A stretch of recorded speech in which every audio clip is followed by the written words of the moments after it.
নমস্কার, এক ফোনে বাংলায় আপনাদের স্বাগত। আপনাদের সঙ্গে রয়েছি আমি জুনেলা। আজ থেকে সংসদে শুরু বিশেষ অধিবেশন। আর অধিবেশন শুরুর আগেই রাষ্ট্রপতি ভবনে প্রোটেম স্পিকারের শপথ। প্রোটেম স্পিকার হিসেবে শপথ নেবেন ওড়িশার সাংসদ ভর্তৃহরি মাহতাব। আমাদের সঙ্গে রয়েছেন আমাদের প্রতিনিধি মৈত্রেয়ী, আরো বিস্তারিত বলবে মৈত্রেয়ী। জুনেলা, দেখো, আজকে থেকেই শুরু হতে চলেছে আর কিছুক্ষণ সময়ের মধ্যেই 18তম লোকসভার অধিবেশন। এবং এই অধিবেশনের যদি একটুখানি ঘটনা পরম্পরা দেখা যায় যে কিভাবে এগোবে এই অধিবেশন। প্রথমেই সকালবেলা অধিবেশন শুরু হবে সকাল 11টায়, যেটা লোকসভার ভিতরে শুরু হবে যে অধিবেশন। কিন্তু তার আগে প্রোটেম স্পিকার মাহতাব তিনি শপথ গ্রহণ করবেন, যাকে বাছাই করা হয়েছে প্রোটেম স্পিকার হিসেবে। সেই প্রোটেম স্পিকার তিনি সকাল 10টার সময় রাষ্ট্রপতি ভবনে গিয়ে তিনি শপথ গ্রহণ করবেন এবং তারপর সকাল 11টা থেকে শুরু হবে লোকসভার অধিবেশন। এবং সেখানে যারা যারা ইলেকটেড মেম্বার্স রয়েছেন, অর্থাৎ সাংসদ হিসেবে প্রত্যেক সাংসদকেই কিন্তু শপথ গ্রহণ করতে হবে। প্রথমেই ক্যাবিনেটের যারা মিনিস্টাররা রয়েছেন, প্রধানমন্ত্রী সহ সাংসদ হিসেবে তারা প্রত্যেকে শপথ গ্রহণ করবেন আজকে। এবং তারপর মিনিস্টার অফ স্টেট বা রাষ্ট্রমন্ত্রী যারা রয়েছেন এবং সিনিয়র লিডার্স যারা রয়েছেন, তারা আজকে প্রথম দিনেই তারা আজকে শপথ গ্রহণ করবেন। তারপর আগামীকাল পর্যন্ত এই শপথ গ্রহণের পর্ব চলবে এবং সমস্ত সাংসদরা তাদেরকে স্পিকার এবং প্রোটেম স্পিকার তিনি শপথ গ্রহণ করাবেন এবং তাকে সহযোগিতা করার জন্য সহযোগী স্পিকারদের থাকার কথা। যদিও ইন্ডিয়া ব্লকের তরফ থেকে যে স্পিকারদেরকে রাখা হয়েছে তারা প্রত্যেকে ইতিমধ্যেই তারা জানিয়ে দিয়েছেন যে তারা থাকবেন না। তার মধ্যে তৃণমূল কংগ্রেসের তরফ থেকে সুদীপ বন্দ্যোপাধ্যায় রয়েছেন, অন্যদিকে টি.আর. বালু রয়েছেন এবং তারা প্রত্যেকেই জানিয়ে দিয়েছেন যে তারা ইন্ডিয়া ব্লকের কেউই স্পিকারকে সহযোগিতা করবেন না। এই দুদিন শপথ গ্রহণের যে পর্ব আছে সেটা মেটার পর স্পিকার বাছাইয়ের পর্ব হবে, অর্থাৎ প্রোটেম স্পিকার সাধারণভাবে সব থেকে সিনিয়র মোস্ট সাংসদ হন, তিনি প্রোটেম স্পিকারের দায়িত্ব পালন করেন এবং তিনি যারা সাংসদরা রয়েছেন তাদেরকে শপথ বাক্য পাঠ করান। যদিও এক্ষেত্রে ভর্তৃহরি মাহতাবকে বাছার ক্ষেত্রে বেশ কিছু বিতর্ক রয়েছে এবং তাকে নিয়ে বেশ কিছু প্রশ্ন রয়েছে ইন্ডিয়া ব্লক, বিশেষত বিরোধীদের তরফ থেকে। এই পর্বটা মিটে গেলে যে স্পিকার পদ রয়েছে সেই স্পিকার পদে বাছাই হবে এবং তারপর রাষ্ট্রপতি তার ভাষণ রয়েছে এবং সেই ভাষণের উপর ডিসকাশন বা আলোচনা চলবে। মোট 8 দিনের এই যে সেশন, অর্থাৎ 24 থেকে 3 তারিখ পর্যন্ত যে লোকসভা সেশন চলবে, তার গতি প্রকৃতি কিন্তু এভাবেই হবে। ঝুমেলা, বেশ, ধন্যবাদ মৈত্রেয়ী।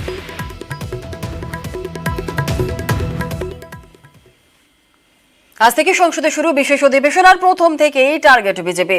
অধিবেশনের প্রথম দিন থেকেই আক্রমণ শানাবে তৃণমূল। বিজেপির বিরুদ্ধে একাধিক ইস্যুতে সুর চড়াবে ঘাসফুল। শেয়ারে ধস, এক্সিট পোল নিয়ে সরব হতে পারে তৃণমূল কংগ্রেস। সংসদের দুকক্ষেই দাবি নিয়ে সরব হবে তৃণমূল। সংসদের দুকক্ষে মুলতবি প্রস্তাব আনার পরিকল্পনা রয়েছে তৃণমূলের। এটা মনে করছেন কেন যে একতরফা বিরোধীরা কথা বলবে আর আমরা চুপ করে বসে থাকবো? এটা মনে করার কোনো কারণ নেই যে ভোট পরবর্তী হিংসার যা তৃণমূল কংগ্রেস চালাচ্ছে, যে নিরবিচ্ছিন্ন অত্যাচার চলেছে, সে শুধু লোকসভায় নয় রাজ্যসভাতেও উঠবে, ঝড় উঠবে। অভিশপ্ত এই এনডিএ সরকার, কারণ নেট, ট্রেন দুর্ঘটনা, শিক্ষা দুর্নীতি এবং চারিপার্শ্বে সবকিছু মিলিয়ে যে ঘটনা সামনে এসছে, মোদিকে তার জবাব দিতে হবে। বিজেপি কি গলার স্বর চড়াবে? তাদের উত্তর দেওয়ার পালা এবার। সারা ভারত উত্তর চাইবে, দুর্নীতির উত্তর। আর আজ থেকে শুরু সংসদের অধিবেশন শুরুর আগের দিন তৃণমূলের লোকসভা নেতা সুদীপ বন্দ্যোপাধ্যায়ের সঙ্গে সাক্ষাৎ সংসদ বিষয়ক মন্ত্রী কিরেন রিজিজুর।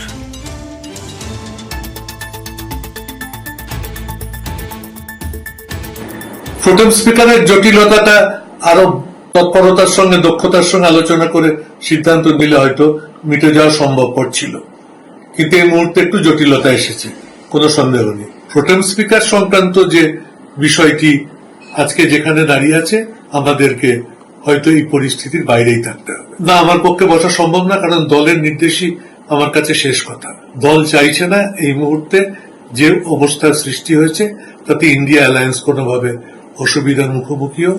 তাদের মধ্যে যে একটা ঐক্যবদ্ধ উদ্যোগ এসছে সেটা ক্ষতিগ্রস্ত হোক, সুতরাং আমি কালকে যাচ্ছি না। It's always great time spending and learning from him, and we look forward to cooperate. Of course, politically there may be differences on certain issues, but functioning of the House is responsibility of all the honourable members. So we will really work together with proper coordination, and I look forward to get proper guidance and also cooperation from Sudip Da. And of course, Mamta Didi is a very known leader of our country. We will start discussion now.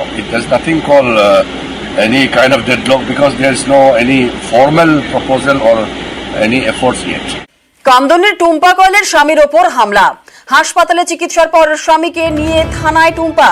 আমাদের সঙ্গে রয়েছেন আমাদের প্রতিনিধি অনুপ চক্রবর্তী। অনুপ, টুম্পা কয়েলের স্বামীর ওপর কে বা কারা হামলা চালালো, কি জানা যাচ্ছে? টুম্পা কয়েল কামদুনিগিরি প্রতিবাদী মুখ, তার স্বামী বিশ্বজিৎ মন্ডলকে মারধরের অভিযোগ। এখন তো অবশ্যই নিউ টাউন এলাকা, সেখানে মূলত তার স্বামী বিশ্বজিৎ মন্ডল যখন চায়ের দোকানে বসেছিল সেই সময় কিন্তু একেবারে তাকে মারধর করা হয় বলে এমনটি অভিযোগ। তৃণমূলের বিজয় মিছিল যাচ্ছিল এবং চায়ের দোকানে যখন বসেছিল সেই সময় আচমকা মারধর করা হয়। বলা হচ্ছে যে তারা বিজেপি কেন করে সেই কারণে কিন্তু মারধর করা হয়। এরপরে তাকে জিএনঘাট হাসপাতাল সেখানে নিয়ে যায় অসুস্থ বোধ করলে।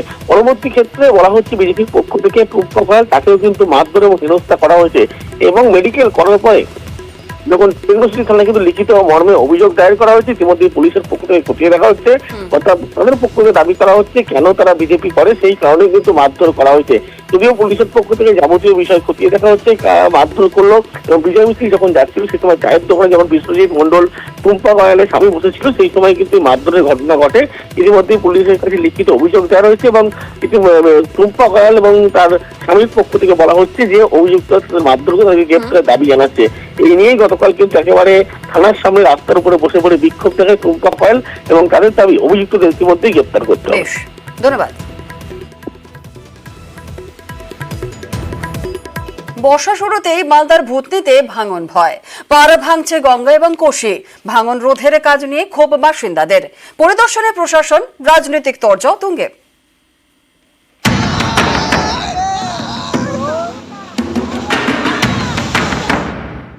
ফুঁসছে গঙ্গা, ফুঁসছে কোশি, জোড়া ফলায় ভাঙছে পাড়, নিমেষে তলিয়ে যাচ্ছে বিঘের পর বিঘে জমি। বর্ষার শুরুতেই মালদার ভূতনিতে ভাঙনে ভয়। বর্ষার শুরু, ভাঙনও শুরু মালদায়। সবচেয়ে বেশি ক্ষতি হচ্ছে মানিকচকের ভূতনির কেশবপুর কলোনি ও কোশিঘাট এলাকার। এই এলাকায় গঙ্গায় মিশেছে কোশি। উত্তরবঙ্গে বৃষ্টি বাড়তেই দুই নদী এখন ফুঁসছে, জোড়া ফলায় বাড়ছে বিপত্তি, বাড়ছে ভয়। প্রচুর ভাঙন আছে, আপনার 150 মিটার মতন ভেঙে ঢুকে গেছে, এখনো কোনো হয়নি। আচ্ছা, ওই কাজটার ব্যাপারে যেখান থেকে কাজ করার কথা সেখানে না করে অন্য জায়গাতে কাজটা পড়িয়েছে। না এবার টোটালে হয়নি, গতবার হয়েছিল। কি আশঙ্কা করছেন এভাবে ভাঙন হলে কি হতে পারে? আপনার 2-4 দিনই জল ঢুকে যাবে, 2-4 দিনই ভেঙে একবার সম্পূর্ণটা ক্লিয়ার করে দেবে। যদি কোনো প্রসেস, যদি কোনো কাজের উদ্যোগ না নেওয়া হয় তাহলে 2-3 দিনেই কেটে নিবে সম্পূর্ণটা।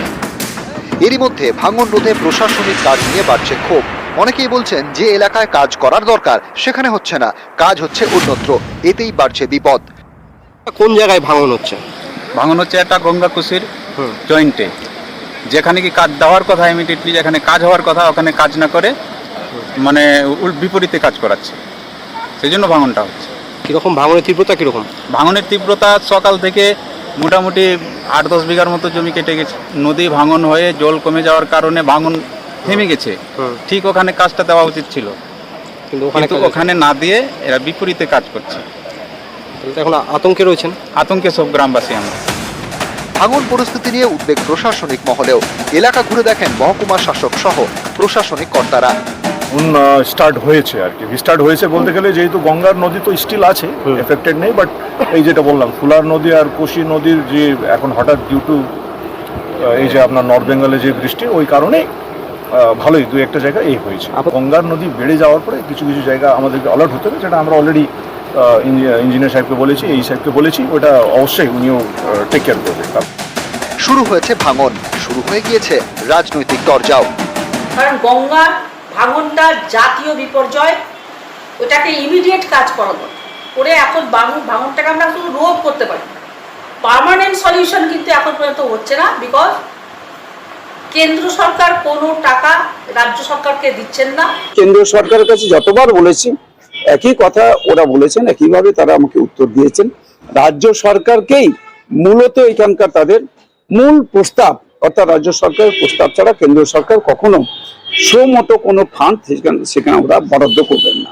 কিন্তু উন্নয়ন করতে গেলে বঞ্চনা টঞ্চনার কথা বাদ দিয়ে উন্নয়নের জন্য নিজেদেরকে যুক্ত হতে হবে। ক্যামেরা লিপেশ লালার সঙ্গে সেবক দেব শর্মা, নিউজ 18 বাংলা। বড় বড় হোর্ডিং আর যারা বেশিরভাগই রয়েছে বেআইনি। বিরোধীদের অভিযোগ পুরসভার মদতে কল্যাণীতে বেআইনি হোর্ডিং এর রমরমা। মানতে নারাজ তৃণমূলের পুরপ্রধান।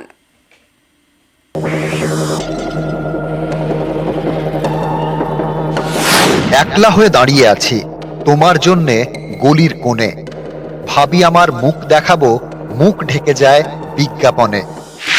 কবিতাটি বেশ পুরনো, কিন্তু কল্যাণী শহরে আজও প্রাসঙ্গিক শঙ্খ ঘোষের এই কবিতা, কারণ বিজ্ঞাপনে ঢেকে গিয়েছে নদিয়ার কল্যাণী।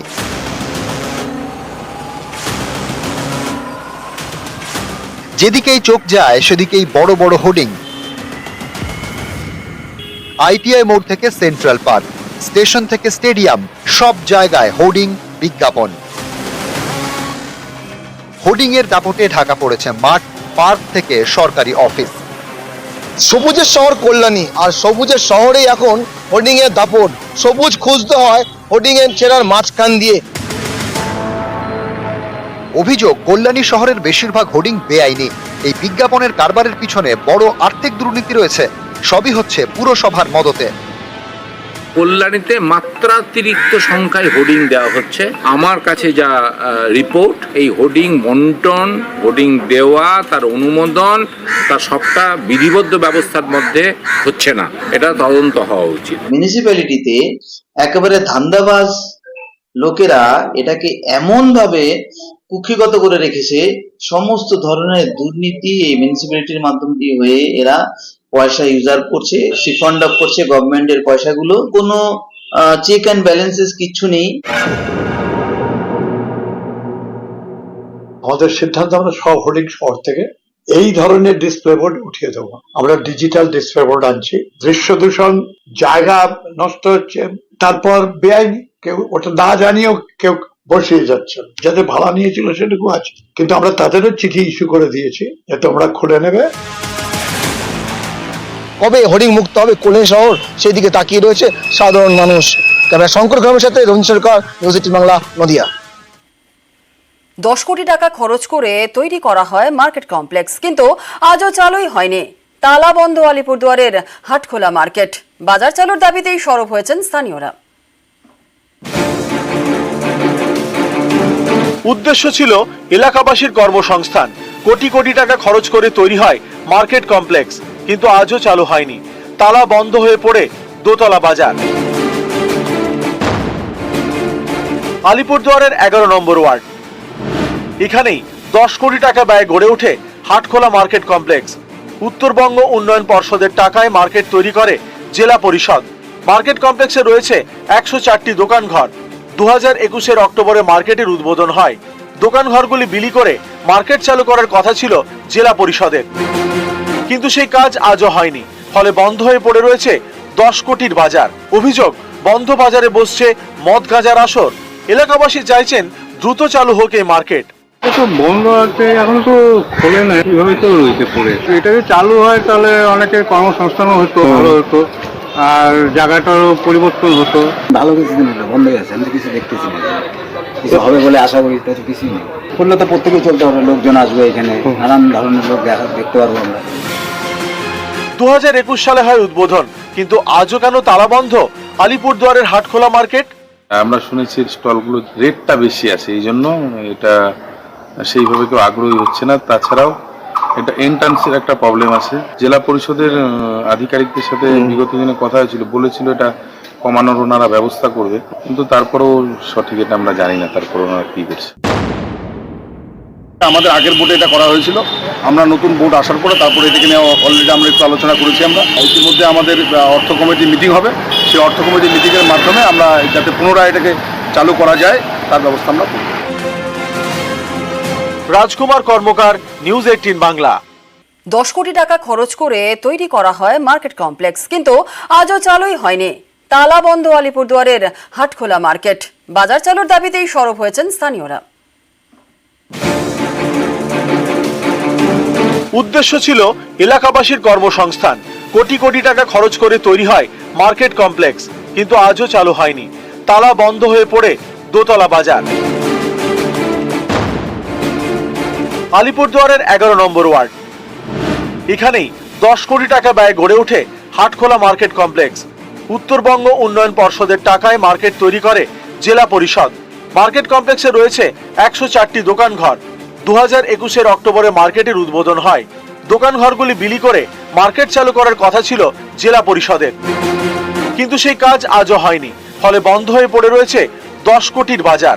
অভিযোগ, বন্ধ বাজারে বসছে মদ গাঁজার আসর। এলাকাবাসী চাইছেন দ্রুত চালু হোক এই মার্কেট। বন্ধ আছে, এখন তো খোলে না, এইভাবে তো রয়েছে পড়ে। এটা যদি চালু হয় তাহলে অনেকের কর্মসংস্থানও হতো, ভালো হতো, আর জায়গাটারও পরিবর্তন হতো। ভালো কিছুদিন হলো, বন্ধ হয়ে গেছে, আমি কিছু দেখতেছি না, কিছু হবে বলে আশা করি, তো কিছুই নেই। খুললে তো প্রত্যেকেই চলতে হবে, লোকজন আসবে এখানে, নানান ধরনের লোক দেখতে পারবো আমরা। 2021 সালে হয় উদ্বোধন, কিন্তু আজও কেন তালা বন্ধ আলিপুরদুয়ারের হাটখোলা মার্কেট? আমরা শুনেছি স্টলগুলোর রেটটা বেশি আছে, এই জন্য এটা সেইভাবে কেউ আগ্রহী হচ্ছে না। তাছাড়াও এটা এন্ট্রান্সের একটা প্রবলেম আছে। জেলা পরিষদের আধিকারিকদের সাথে বিগত দিনে কথা হয়েছিল, বলেছিল এটা কমানোর ওনারা ব্যবস্থা করবে, কিন্তু তারপরেও সঠিক এটা আমরা জানি না তারপর ওনারা কি করছে। আমাদের আগের বোর্ডে এটা করা হয়েছিল, আমরা নতুন বোর্ড আসার পরে তারপরে এটাকে নিয়ে অলরেডি আমরা একটু আলোচনা করেছি। আমরা ইতিমধ্যে আমাদের অর্থ কমিটি মিটিং হবে, সেই অর্থ কমিটি মিটিংয়ের মাধ্যমে আমরা যাতে পুনরায় এটাকে চালু করা যায় তার ব্যবস্থা আমরা করব। রাজকুমার কর্মকার, নিউজ 18 বাংলা।